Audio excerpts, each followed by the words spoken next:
এই ধরনের cartoon photo বা ভিক্টর আর্টগুলো খুব ট্রেন্ডিং রয়েছে। আজকের ভিডিওতে আমরা দেখাবো মাত্র এক ক্লিকে কিভাবে এমন একটি কার্টুন ফটো বা ভিক্টর আর্ট তৈরি করতে হয়। হ্যালো এভরিওয়ান, আমি অন্তর ফ্রম অন্তর টেক ভিডিও।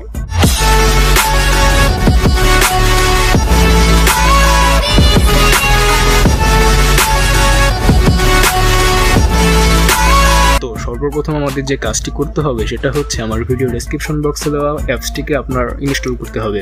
তারপর অ্যাপসটিতে প্রবেশ করার পর এখান থেকে কিছু পারমিশন চাইবে, সেগুলো অ্যালাউ করে দিন।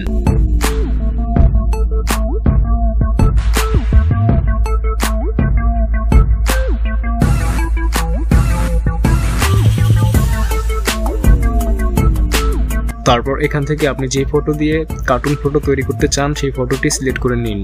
তো আমি এখান থেকে একটা ছবি সিলেক্ট করে নিচ্ছি। আপনি চাইলে এখান থেকে সরাসরি ক্যামেরা অপশনে ক্লিক করে সরাসরি একটি ফটো তুলে এই ধরনের কার্টুন ফটো ইফেক্ট ক্রিয়েট করতে পারেন, বাট আমি এখান থেকে একটি ফটো সিলেক্ট করছি। তারপর এখান থেকে জাস্ট আপনার ফেসটাকে সিলেক্ট করে দিতে হবে। আমি এখান থেকে ফেসটাকে সিলেক্ট করে নিয়েছি। তারপর নিচে এই ওকেতে ক্লিক করতে হবে। তারপর কিছুক্ষণ প্রসেসিং হবে।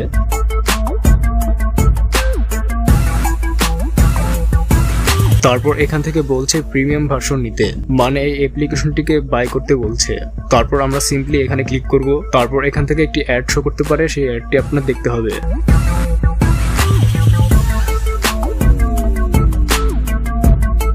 তারপর আপনারা নিচে অনেকগুলো অপশন পেয়ে যাবেন।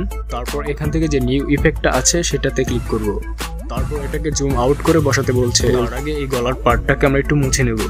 এই জন্য আমরা চলে যাব ইরেজারে। তারপর এখান থেকে জাস্ট এই গলার অংশটুকু মুছে ফেলবো।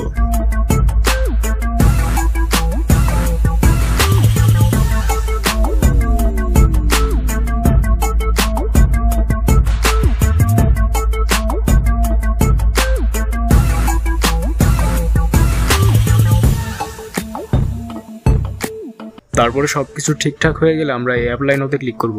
তারপর এটাকে ছোট করে জাস্ট গলার উপরে বসিয়ে দিন।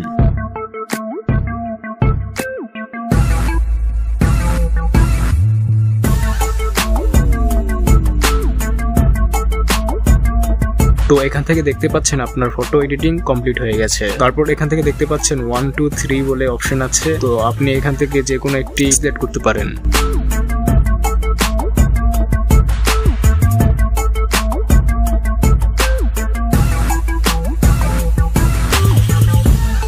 যদি এটাকে এক্সপোর্ট করেন, গ্যালারিতে সেভ করার জন্য এই অ্যাপ্লাই ক্লিক করেন, দেখবেন এখানে একটি ওয়াটারমার্ক শো করবে। তো এই ওয়াটারমার্কটা রিমুভ করার সমাধান কি? তো জাস্ট এখান থেকে আমরা ব্যাক করব। তারপর জাস্ট এখান থেকে আমরা একটি স্ক্রিনশট নিব। তারপর এটাকে জাস্ট আমরা ক্রপ করে নিব। তো এইভাবেই চাইলে আপনি জাস্ট এক ক্লিকের মাধ্যমে এমন একটি কার্টুন ফটো বা ভিক্টর আর্ট তৈরি করতে পারেন। তো ভিডিওটি যদি কাজের মনে হয় লাইক করতে পারেন, কমেন্টস করে জানিয়ে দিতে পারেন আপনার মতামত। আর যারা এই চ্যানেলে নতুন আছেন তারা চ্যানেলটি অবশ্যই সাবস্ক্রাইব করে পাশে আসা বেল আইকনটিতে প্রেস করবেন।